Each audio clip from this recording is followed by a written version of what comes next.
The salt spray of the Atlantic Ocean usually brings peace, but for Catherine Miller, it brought a nightmare that wouldn't end.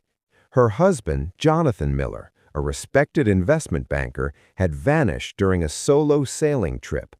After 6 months of searching, the Coast Guard declared him dead at sea. But as Catherine stood in the marble-clad halls of the civil court to claim his $5 million life insurance policy, she wasn't met with sympathy. She was met with an accusation. The insurance giant, Safe Harbor, claimed that Jonathan Miller wasn't a victim of the ocean. He was a ghost of his own making. Today on Justice Journals, we dive into a case where the dead don't stay buried and the truth is colder than the deep blue sea. Your Honor, the lead investigator for Safe Harbor began, his voice devoid of emotion. $5 million is a powerful motivator. We believe Mrs. Miller and her husband orchestrated a disappearance to escape a mountain of hidden debt. There is no body, no wreckage, and conveniently no witnesses. We are not denying a payout. We are preventing a heist.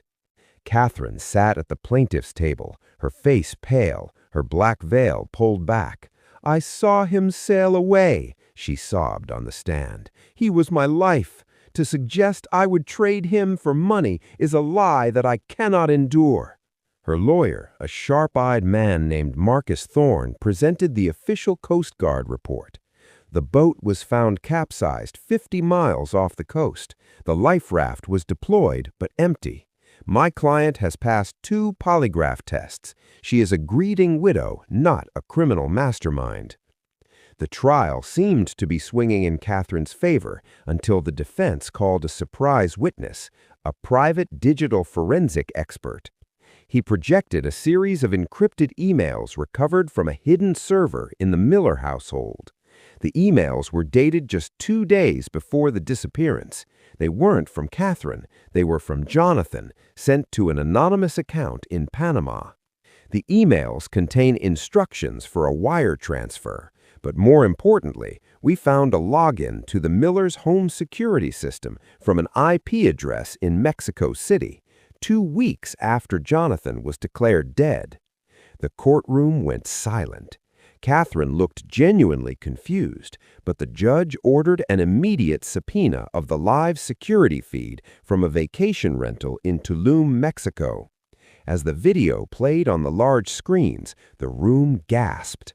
There, sitting on a sun-drenched balcony, was Jonathan Miller. He looked healthy, tanned, and very much alive. But then came the final twist. Jonathan wasn't alone.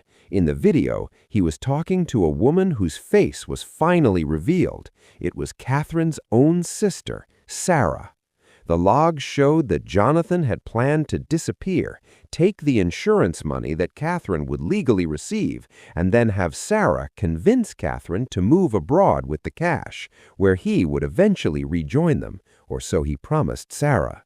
In reality, Jonathan was planning to disappear again, leaving both sisters to face the legal fallout while he vanished with a new identity.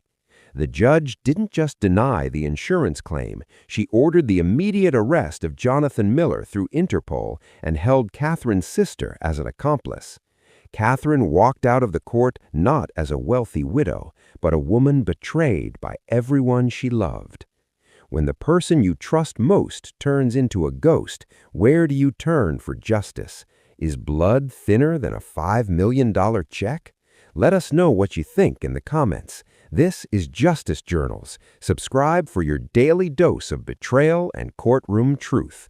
The court is adjourned.